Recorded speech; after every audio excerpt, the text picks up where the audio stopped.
J'aimerais remercier surtout mes fans. J'aimerais remercier les fans. C'est vrai que je suis un artiste, que je suis Aza Police et qu'il y a des gens qui connaissent qui je suis, mais je suis quand même juste une personne normale, tu vois. Les gens, ils croient que je suis dans les bails chelous, en fait. Mais quand je parle en termes de sacrifice, c'est vraiment ces petites choses-là, en fait.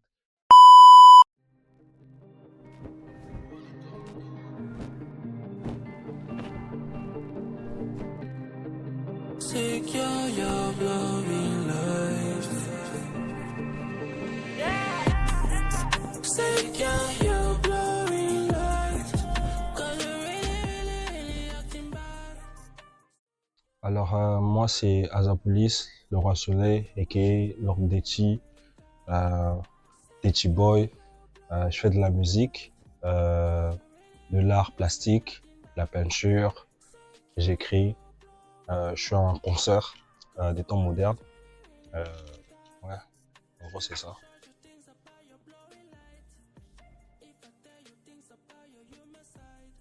Alors, s'il faut prendre le point de vue de comment je me caractérise, personnellement, euh, je, je me vois comme un grand artiste, un artiste avec un grand A. Quand je dis un grand artiste ou un artiste avec un grand A, c'est que je me limite pas à la case de ce que les gens voient ou croient que ce que je suis. Je sais pas si tu vois un peu ce que je veux dire, dans le sens où si une personne croit que je suis un artiste musicien, je ne suis pas qu'un artiste musicien en fait. Je suis un artiste avec un grand A. Ça veut dire que aujourd'hui, je peux me réveiller et me dire, ah, j'aimerais faire une sculpture. Mais forcément, je ne sais pas comment faire une sculpture. Je vais aller chercher comment faire une sculpture, apprendre comment faire une sculpture et le faire d'une manière professionnelle. Et en gros, c'est ça qui me caractérise en fait. Il y a beaucoup de gens qui disent que j'ai un talent ou j'ai un talent inné pour la musique ou pour les autres types d'art que je fais. Alors que personnellement, je le vois pas comme un talent, mais je le vois comme des compétences que je développe en fait, tu vois. Et ouais, c'est comme ça que je me catégorise. Je suis une personne qui vit un peu dans ce monde. Après, il y a plein de gens qui disent ça, hein, qui disent quand ils me voient, ils me disent un peu, ouais, Asa, on a tout le temps l'impression que tu vis dans ta petite bulle, dans ton petit monde à toi, et que on a l'impression que tu es très loin de nous. Mais bon, après, je suis pas si loin que ça de vous et tout ça, des gens. Mais j'essaie juste de pouvoir vivre en harmonie avec mon monde intérieur et pouvoir ensuite le partager avec les autres. Voilà.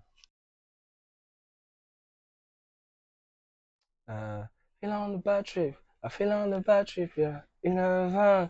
Ouais, le morceau à l'époque, je parle de drogue, de boissons, de femmes et tout, mais même à l'époque, déjà que je prends pas d'alcool, tu vois, je fumais pas, mais c'était vraiment dans le truc où avec le mood dans lequel on était, l'énergie, le groupe. À l'époque, je traînais beaucoup avec le collectif Transcend. J'en faisais partie, j'étais designer et tout. Et bah, dans le morceau, je parle beaucoup de notre lifestyle en fait. S'habiller, être frais. Euh, Vu que j'avais des potes qui fumer, boire, chill et tout ça. Et c'est même ce qu'on peut voir dans le visuel en fait. On est entre potes, entre ados, euh, on chill, on est frais, on chill dans la ville. Et c'est un peu ça le morceau.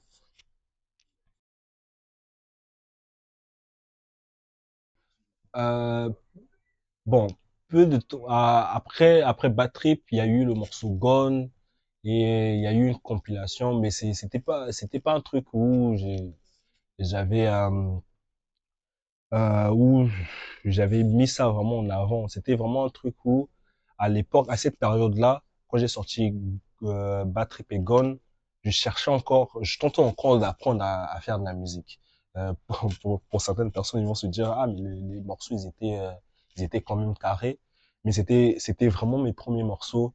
C'était ma première expérience, en fait, dans la musique et tout. Donc, il y a eu plusieurs morceaux avant Inertia Tape 1 et je les ai sortis dans une compilation qui est disponible uniquement sur Audiomack. D'ailleurs, voilà pourquoi il y a certaines personnes qui ne connaissent pas le projet, en fait. Parce que je ne considérais pas encore comme assez bon pour pouvoir le partager avec tout le monde. Mais bon, c'était quand même dommage parce que aujourd'hui, il y a plein de gens qui me disent, qui me rappellent encore ce projet, qui me disent ouais, vas-y. Mais après, oui, après normalement, c'est une Tape 1 qui vient après. Bon, déjà à cette époque, euh, tout le monde me disait que j'étais un peu fou ou que je rêvais. Tu vois, je me rappelle même à l'époque, on avait un groupe WhatsApp entre tous les artistes de notre génération. Il y avait Schizo, Emma Boss, Jossard, Mondo, Blemix, Emmanuel. En vrai, il y avait tous les artistes et tout. Et je me rappelle, plusieurs mois avant la sortie de mon EP, on avait un certain débat où on se disait, à l'époque encore, dans la musique congolaise, on n'avait pas encore, les artistes ne faisaient pas encore les 100 000 vues sur YouTube, même les 10 000 vues et tout ça, c'était encore un luxe, tu vois. Je crois il y avait juste Diesel Gucci et comment il s'appelle, le d'Afrique, ils avaient sorti le morceau Roulé. Et je crois que ça va atteindre les 12 000 vues, mais à l'époque encore, c'était encore un truc très extraordinaire et tout ça.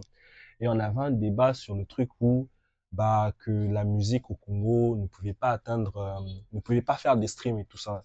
Et je me rappelle, à l'époque, je disais, mais les gars, en fait, si on se pose bien et tout ça, et que on met notre esprit dessus, ça, on pouvait atteindre le truc.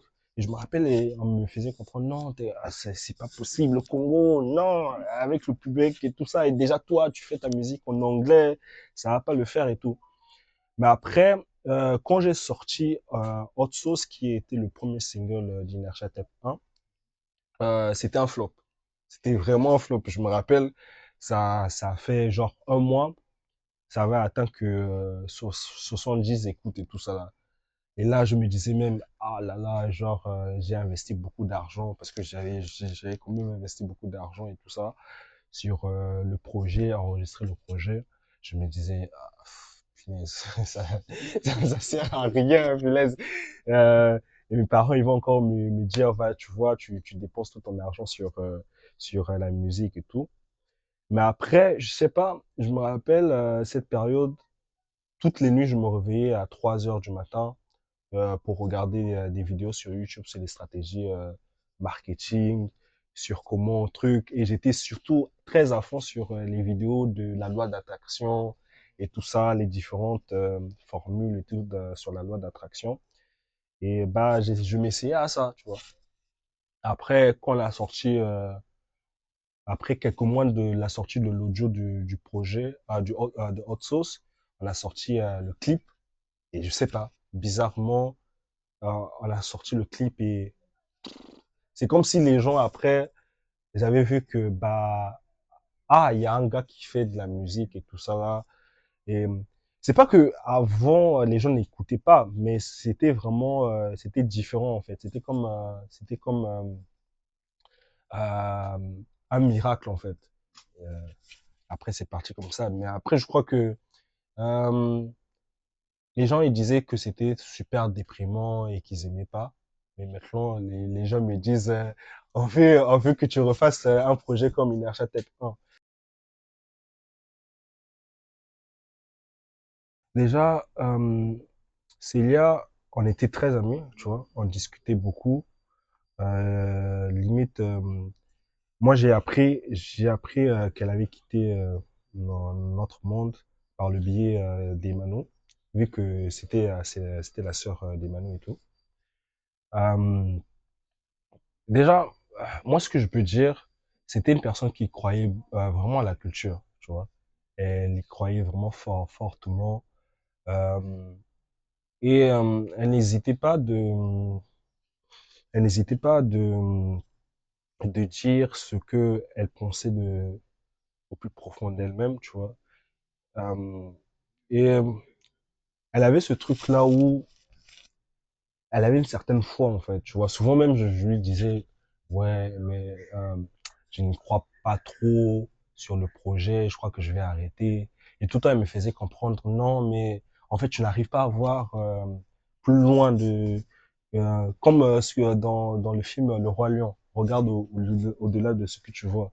Et même, est-ce que, genre, elle a eu à écouter le projet? Je sais même pas. Je suis même pas sûr. Et c'est très dommage en plus. Et je me rappelle, on discutait sur le fait de faire une collaboration. Mais bon, on a jamais pu le faire et tout. Mais bon, en parler, ça me rend un peu mélancolique. Mais bon, ouais. Je sais même pas si j'ai répondu à la question. Euh,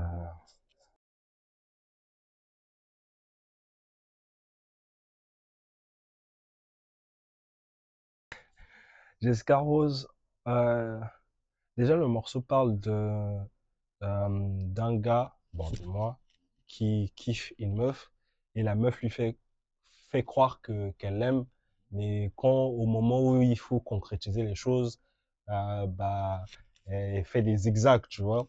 Et c'est ça. Et la fille, elle s'appelait exactement Jessica. Mais bon, vu que je voulait pas que ça soit en mode et j'ai ajouté le Jessica Rose. Je me rappelle même à l'époque, quand le morceau il a commencé à bien marcher, il fonctionnait et tout ça, elle m'avait écrit, genre en mode, genre tu as écrit un morceau sur moi, j'ai fait non, c'est pas toi, c'est pas de toi que dont je parle et tout. Et oui, c'était vraiment ça. Hein. J'étais amoureux d'une fille et bah je lui ai dit que je l'aimais. Elle m'avait fait comprendre que elle avait rigolé. C'était très cruel.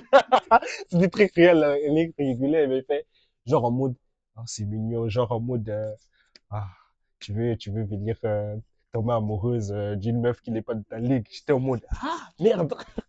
Et ça m'avait blessé, tu vois, intérieurement. Je suis un homme, tu vois. Les hommes, ils ont un ego. Ça m'avait blessé intérieurement. Heureusement, je l'ai pris d'une manière où je l'ai retranscrit en musique et bah, ça m'a permis d'avoir ce classique. Et jusqu'à présent encore, c'est un morceau qui stream beaucoup. C'est un morceau dont les gens euh, me relancent dessus. Ouais.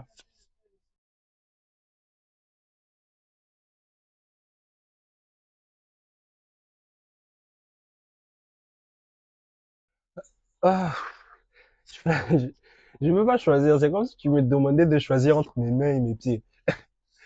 C'est- Ou bien entre ma bouche et mes yeux. Mais bon, je vais me prêter au jeu.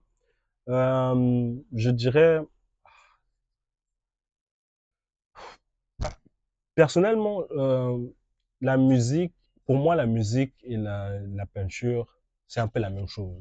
C'est un peu, c'est, pour moi, c'est comme si c'était comme c'était les mêmes projets, mais d'un point de vue différent, tu vois. La musique est là pour vous donner un peu l'atmosphère sonore, sonique, en fait, de comment je vois les choses.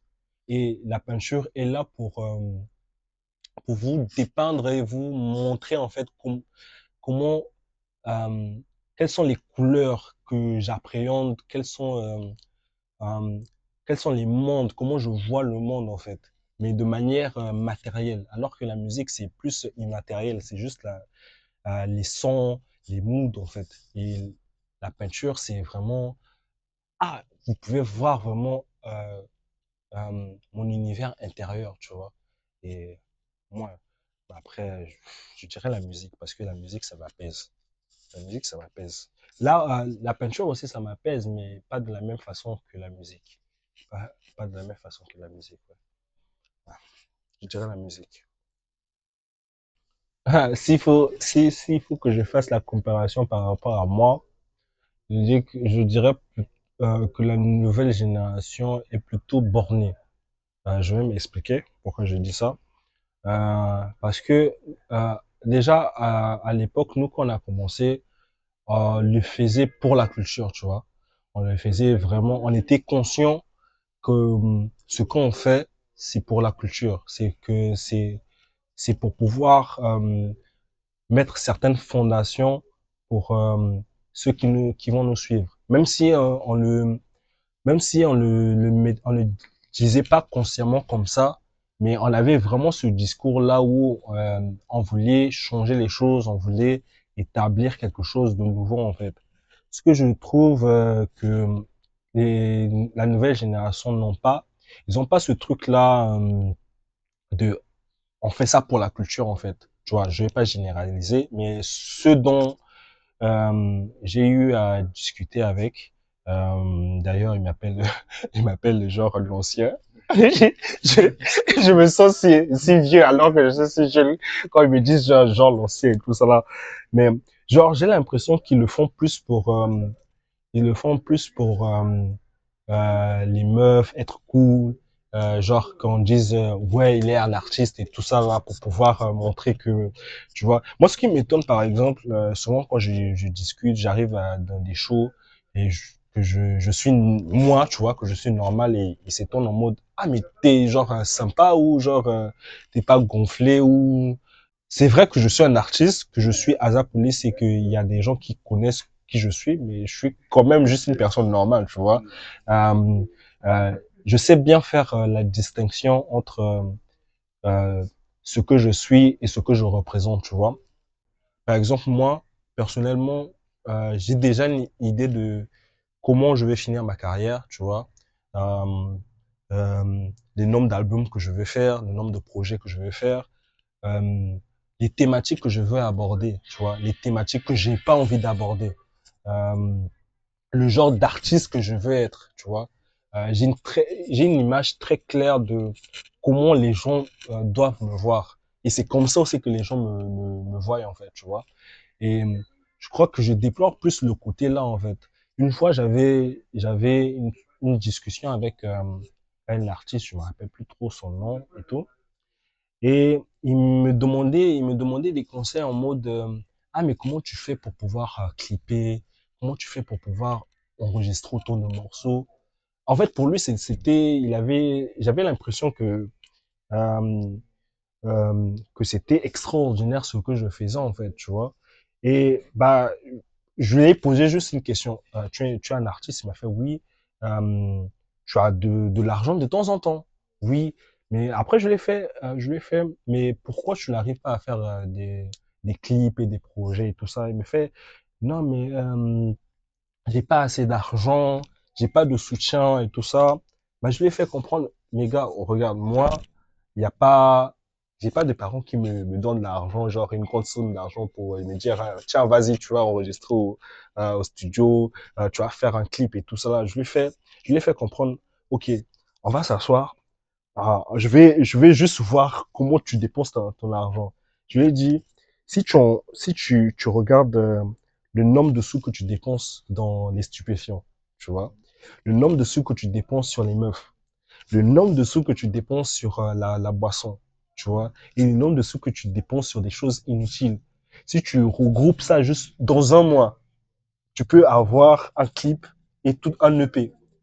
Et ça, assis, il était genre en mode, wesh, mais ce que tu me dis, wesh, c'est comme si j'avais genre, j'avais déballé une théorie super truc, alors que c'était un truc très simple en fait, qui demande juste de la discipline, tu vois. Et ça aussi, c'est un truc que la nouvelle génération n'a pas en fait. Le truc où j'ai une mission, j'ai un objectif, qu'est-ce que je dois faire? Ok, je dois arrêter ça, ça, ça et ça. Ok, mais j'aime bien faire ça, ça et ça. Mais si je fais ça, ça, ça et ça va pas me permettre de pouvoir atteindre mes objectifs. Donc, euh, je, je vais faire des sacrifices, tu vois, pour pouvoir atteindre ces objectifs. Généralement, souvent, je mets ce truc-là sur les sacrifices et tout ça sur mes statuts. Les gens, ils croient que je suis dans les bails chelous, en fait. Mais quand je parle en termes de sacrifice, c'est vraiment ces petites choses-là, en fait. Se priver de petites choses pour pouvoir, après, en profiter dans le long terme. Et C'est ça. Quand je parle en termes, il n'y a pas ce sens de l'investissement au long terme. Et ils se disent que bah je vais faire la musique, je vais percer et après c'est ça, tu vois. Moi personnellement, avant je me disais ça, je vais faire un projet, je vais percer, je vais faire des interviews sur des grands magazines à l'international. J'ai tout fait ça, hein. Vraiment, personnellement, moi je peux dire que j'ai eu à percer comme je voulais percer, tu vois. Mais je me suis rendu compte que bah tant que tu n'as pas un objectif à long terme, tu pourras percer, tu vois. Mais après il y aura rien de concret qui va en venir, tu vois. Les propositions des grandes maisons de production, grandes maisons de disques et tout ça là, des gros noms dans l'industrie genre en France, genre au Nigeria, aux États-Unis, j'ai des contacts, tu vois. Je me suis rendu compte que il y a le paraître et il y a la vraie vie, en fait, le concret. Et j'avais le choix entre le paraître et le concret. Et j'ai choisi le concret, tu vois. Et là, je suis en train de faire en sorte de construire ce que j'ai dans mon esprit. Et comme ça pourra me bénéficier à moi, mais ça pourra aussi bénéficier à d'autres personnes, tu vois. Ok, qu'est-ce que je prévois? Pour le projet futur, ces derniers temps, j'ai beaucoup appris sur le fait d'un artiste de créer un monde, tu vois, autour de lui. Quand je parle de créer un monde autour de lui, je vois des artistes comme Michael Jackson, The Weeknd, XXXTentacion, et je peux être là à citer plein de gens, le Queen, etc., etc., Booba. Et en ce moment, c'est ça, tu vois. Mon prochain projet s'appelle New Religion. New Religion en français, ça veut dire la nouvelle religion. Et ce que je veux, euh, le message que j'ai envie de porter avec ce projet, c'est que euh, ce que je fais, c'est la nouvelle religion de la culture congolaise. Tu vois, personne ne, personne n'en a forcément besoin. Euh, les gens vont forcément cracher dessus, mais comme souvent il y a une voix souvent dans ma tête qui qui se répète souvent et tout. Il y a des chuchotements. Quand je travaille souvent, c'est le truc que les Congolais n'ont pas forcément demandé à NASA Police, mais ils ont force aussi, les Congolais, ils ont besoin d'un NASA Police, tu vois. Et c'est ça, tu vois. J'aimerais créer un monde euh, où les prochains artistes pourront s'exprimer d'une manière libre, tu vois. Et ouais, de manière bref, c'est ça. Genre créer un monde où euh, on aurait vraiment l'impression quand tu arrives à un concert, genre tu as l'impression quand tu arrives au concert, tu te demandes mais je suis où en fait?